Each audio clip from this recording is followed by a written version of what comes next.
सुधीर जी, यहाँ पर हम ये तस्वीरें, सेलिब्रेशन की तस्वीरें, ये अपने आप में बार बार मैं लौट रही हूँ 2024 के सेमीफाइनल के तौर पर इसे देखा जाए ना देखा जाए, उसे लेकर ओपिनियन जो है वो बटी हुई हो सकती है, लेकिन इन तस्वीरों में मीनिंग तो है। मीनिंग कोर्स करेक्शन के लिए उन पार्टियों के लिए जिन्हें डिबैकल का सामना करना पड़ा, हार देखनी पड़ी, और साथ ही जीत का जो मॉडल है उसका भी ब्लूप्रिंट इन तस्वीरों में, इस जीत में कहना चाहिए, चाहे वो बीजेपी के लिए हो 4 राज्यों में, या फिर अरविंद केजरीवाल ने जो तस्वीर ट्वीट की है भगवंत मान के साथ, वो तस्वीर। जी, तो अरविंद केजरीवाल, मुझे लगता है कि आज जो सबसे खुश कोई अगर व्यक्ति होगा तो वो अरविंद केजरीवाल है, क्योंकि उन्होंने सपने अपने मन में बहुत बड़े बड़े पाल रखे हैं। और उनका एक सपना ये था कि वो एक राष्ट्रीय पार्टी बनना चाहते हैं।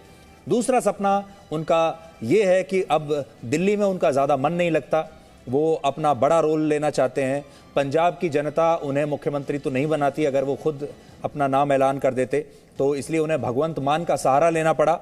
लेकिन भगवंत मान नाम के मुख्यमंत्री रहेंगे, जो असली मुख्यमंत्री होंगे पंजाब के, वो भगवंत मान के साथ में खड़े हुए हैं। इसलिए आपको कंफ्यूज होने की जरूरत नहीं है कि भगवंत मान मुख्यमंत्री होंगे। उनके जो साथ में खड़े हुए हैं असल में मुख्यमंत्री ये होंगे, जो सुपर चीफ मिनिस्टर आप जिनको कह सकते हैं, ये चलाएंगे पंजाब को।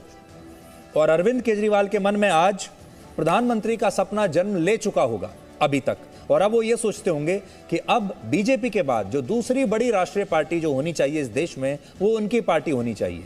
हालांकि एक बड़ी कड़वी सच्चाई उनके लिए ये है कि उन्होंने उत्तराखंड में भी अपना मुख्यमंत्री का चेहरा दिया था। उत्तराखंड में गंभीरता से चुनाव लड़ा था, उत्तराखंड में उन्हें कुछ नहीं मिला।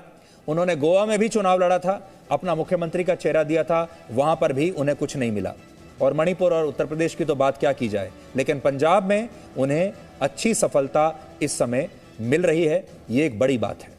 सुधीर जी, अपने आप में एक इंपॉर्टेंट सवाल ये भी होगा, जब हम पंजाब की बात करते हैं तो बॉर्डर स्टेट की बात करते हैं, और दिल्ली में भी हमने देखा लगातार संघीय ढांचे पर प्रहार करने का आरोप आम आदमी पार्टी लगाती रही, उस पर काफी पॉलिटिक्स भी हुई है। जो केंद्र और आम आदमी पार्टी के बीच जो खींचतान हमें देखने को मिली, उस लिहाज से ये आम आदमी पार्टी का इतने बड़े मैंडेट के साथ पंजाब, जो कि बॉर्डर स्टेट है, BSF को लेकर होम मिनिस्ट्री द्वारा बड़ा ऐलान किया गया था, तब TMC और कई ऐसे राज्य, पंजाब की सरकार उसमें शामिल थी, जिन्होंने इस पर सवाल खड़ा किया था। इन्होंने कहा था तो संघीय ढांचे पर प्रहार किया जा रहा है।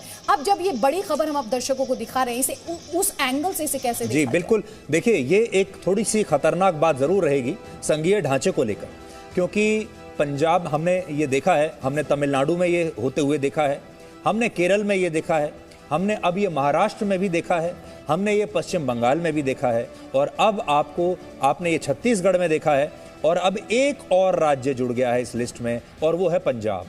अब हो सकता है कि पंजाब में भी इनकम टैक्स की एंट्री बैन हो जाए, पंजाब में भी ईडी कोई छापा ना मार पाए, पंजाब में जो केंद्रीय एजेंसियां हैं इनकी शक्तियां कम हो जाएं, और पंजाब एक स्टेट के तौर पर केंद्र सरकार से कोऑपरेट ना करे। लेकिन पंजाब एक आम राज्य नहीं है, पंजाब एक बॉर्डर स्टेट है।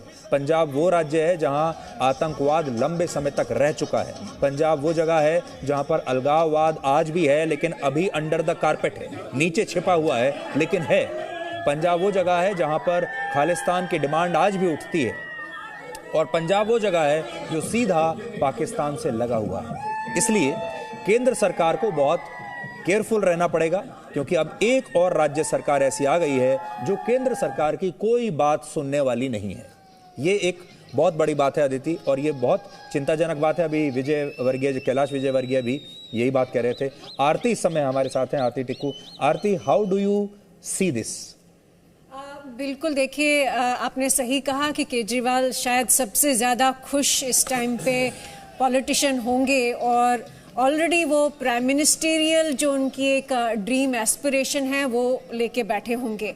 लेकिन ये ध्यान में रखना ज़रूरी है कि पाकिस्तान और पंजाब के जो रिलेशंस है, इनफैक्ट सिद्धू का जो एक बहुत बड़ा रोल रहा पंजाबी खालिस्तानी एक जो सेक्शन है सोसाइटी का, उनको जोड़ना पाकिस्तान के साथ, वो एक प्रॉब्लम बना रहेगा। हमने ये भी देखा पिछले कई टाइम से, हम देख रहे हैं ड्रोन्स का जो इस्तेमाल हुआ है पंजाब में, वो आर्म्स एम्युनिशन को लेकर हो, वो ड्रग्स को लेकर हो, वो एक प्रॉब्लम बना रहेगा। आरती, मैं आपको बीच में रुकूंगा। टिकैत के बारे में हम कह रहे थे कि टिकैत कहाँ है राकेश टिकैत?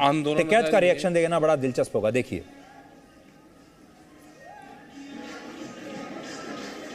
अभी टिकैत का रिएक्शन आ रहा था, शायद वो बीच में से हट गया। लेकिन आरती, जो हम बात कर रहे थे, आम आदमी पार्टी अकेली ऐसी रीजनल पार्टी है जो एक से ज्यादा दूसरे राज्यों में अपनी सरकार बनाने में कामयाब हुई है।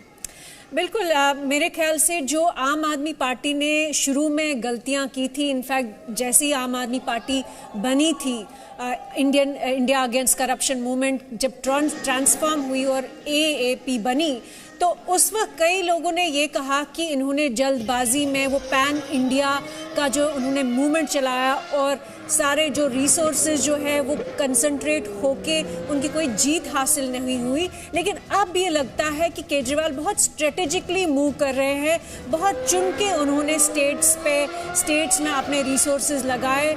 इनफैक्ट गोवा में जहां मैं गई थी, वहां मैंने देखा कि मोदी, ममता जी और अरविंद केजरीवाल के होर्डिंग्स, पोस्टर्स इतने बड़े बड़े लगे थे कि कहीं ना कहीं ये लग रहा है कि उनका एम्बिशन प्रोविंशियल से लेकर एक पैन इंडिया एम्बिशन नजर आता दिख रहा है। वो अपने आप को कांग्रेस का एक ऑल्टरनेटिव मान रहे हैं। वो उनको ये साफ दिख रहा है कि कांग्रेस खत्म हो रही है। कांग्रेस मुक्त भारत की जो बीजेपी बात कर रही थी, आज की डेट में इनफैक्ट आम आदमी पार्टी वो उसको सफल कर रही है। इनफैक्ट मैं कहूँगी इन अ वे शायद कहीं ना कहीं ये बी टीम और बीजेपी भी शायद काम कर रही है, या इन अ वे ये कांग्रेस, क्योंकि कांग्रेस की अपनी क्षमता नहीं रही है। Presenting B News app available on Google Play and App Store. Download it now.